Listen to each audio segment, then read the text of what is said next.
Hello mga kabebe! Welcome back to my channel. If you are new to my channel, please subscribe and click the bell button para makasama sa aking upcoming videos.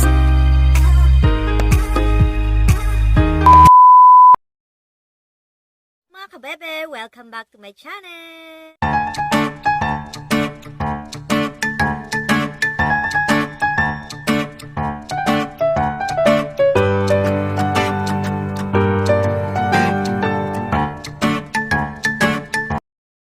Welcome back to my channel. So long time no see, guys. It's been too long since I had a content na nakita yung mukha ko dito. So today's episode is I'm gonna show you how to make a terrarium. Basically, this is my fish tank before, but then so sad because my fish is already died. Hindi na po ito nagagamit. And then, yung mga plants ko rin po kasi is, namatay na rin po sila. Ilan na lang po yung mga survival plants ko. So, naisip ko, what if gawin ko na lang po itong home decor sa bahay, which is the terrarium. Bali, yung mga indoor plants, diba? Tingnan natin kung kakayanin ko siyang gawin. Actually, this is my first time, guys. I hope na tama po yung gagawin ko. And panoodin niyo po sana ako. Maraming salamat! Stay tuned!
Thank you for watching, and more hugs and kisses. God bless everyone, and see you in my next vlog. Bye!